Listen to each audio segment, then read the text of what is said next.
Hi, welcome to today's video.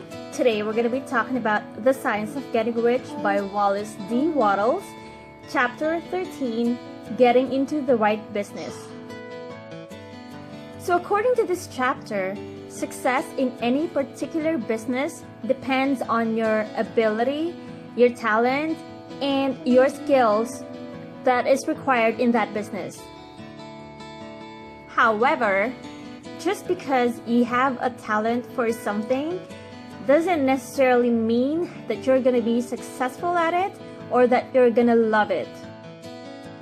We've all heard of singers who have great voices, but then at the same time, you may have heard of like one-hit wonders, like how they sound so fantastic and then never to hear from again. They would be out with one album and then that would be it. While on the other hand, we have some great performers today. We have some great musicians. They don't really have very special, they don't have great voices, like great singing voices or anything, but they are really still kicking it. They are still doing very well. They have millions of adoring fans, and they have like album after album after album, even without the required talent to be successful, and yet they are having a success. But what if you have a talent for something, but it's just something that you don't enjoy doing? Well, you can always find out what it is you'd love to do and develop a talent for it. Just like when I was in high school and I worked at Taco Bell, I was a very good cashier and I was also very good in wrapping tacos and burritos.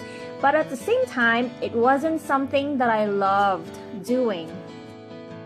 Or when I was in college and I was doing this data entry work, I always exceeded my quota every day, but it wasn't really, I was very good at it, but at the same time, it wasn't something I loved.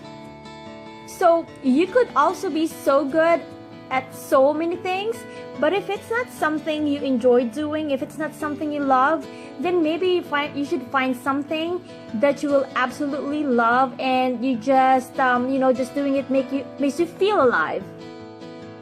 So think of something you love to do. If you already have the talent for it, good for you. You just go for it and just pursue it. But if it's something that you would love to do but you don't have the talent for it yet, you can always go get that talent. You can always develop the talent and ability to do it until you do it so well and that you're just going to be successful at it. According to this chapter, doing what you want to do is life. When you think of a time in your life when you didn't really love what you were doing, did you feel incomplete, like something was missing or something? I remember the time when I was working for this company. The money was good, but every day I went into work, I was just so miserable. So no matter how good the money was, I got out of it. It wasn't something I enjoyed. It wasn't something I loved. Then there was a time that I got into a home-based business. One thing, being in this company, I discovered that I loved people. I loved helping people. The only problem was the products that the company was selling wasn't really helping people. So there was a disconnect right there. So I got out of it.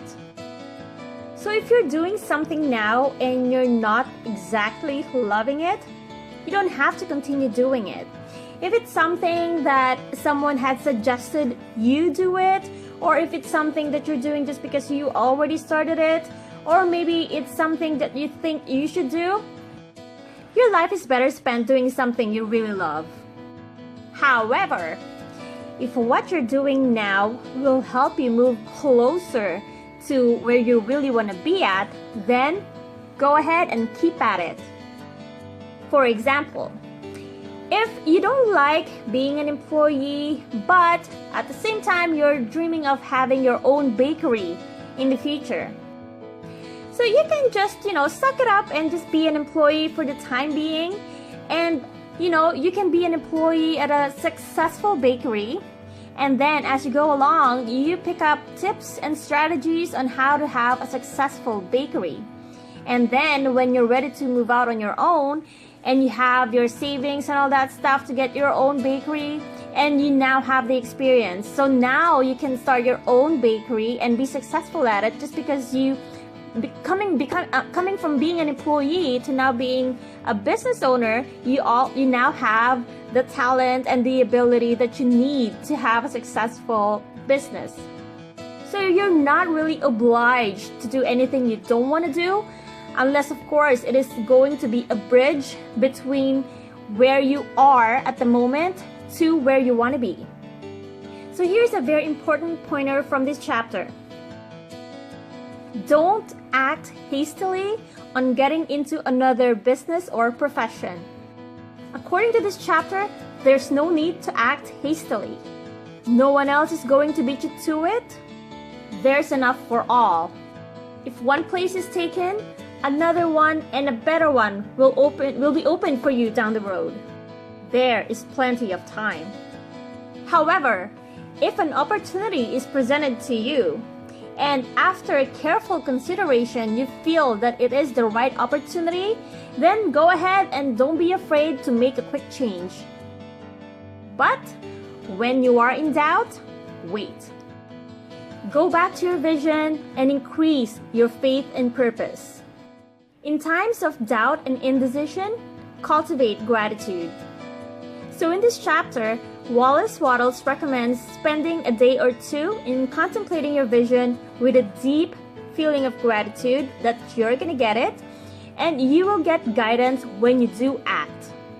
He says mistakes come when you act hastily and when you act in fear and doubt.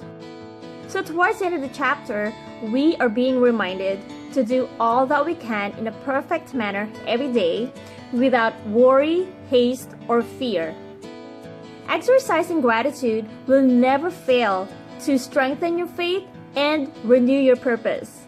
So to end this chapter, let me leave you with this quote from Wallace D. Wattles. There is a mind which knows all there is to know, and if you have deep gratitude, you can come into close unity with this mind by faith and the purpose to advance in life. So there you have it. If you really want to advance in life, having gratitude is key. So that's it for this chapter. I hope you've enjoyed it. Please leave me your comments or questions below, and I hope to see you on my next vlog. See you next time!